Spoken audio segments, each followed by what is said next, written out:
Merry Christmas, and welcome back to Amare's Weekly Recap. This week we began with quite the treat, rewatching Sergio Leone's Dollars Trilogy and Once Upon a Time in the West. These spaghetti westerns from the 60s are quite possibly the best examples of the genre, showcasing a bountiful sense of freedom in beautiful wide shots of arid landscapes, before sculpting humanity in all its dirt through sweaty close-ups. Morricone's music makes every painting leap with ecstasy, with Clint Eastwood's suave persona making every moment enjoyable.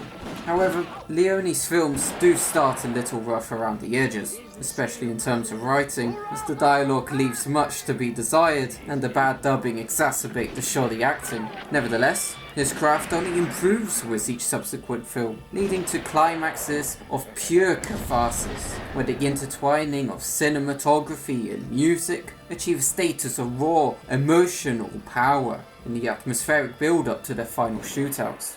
We give A Fistful of Dollars a C4+, For a Few Dollars More a B4+, The Good, the Bad and the Ugly B5+, and Once Upon a Time in the West A4+.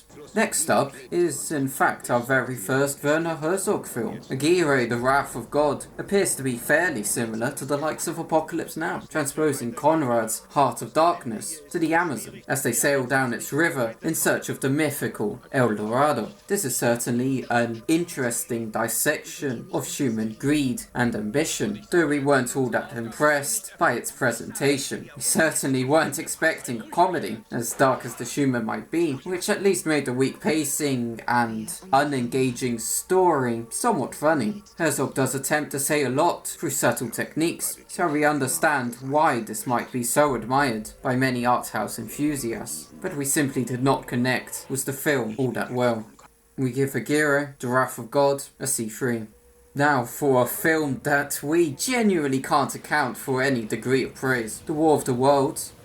No, not that one. The one of 1953 is an absolute disaster of a screenplay. So bad that it actually lends itself to a fair amount of enjoyment, if one views it through an ironic lens. The writing is pitifully atrocious, yet the special effects are frustratingly brilliant, bringing to life alien technology to slaughter human civilization with impressive sophistication for a film of that age. The cinematography is otherwise fairly bland, and the performances couldn't be any worse. So this is not a film that does H.G. Wells's classic book justice at all. We give The War of the Worlds an F3+.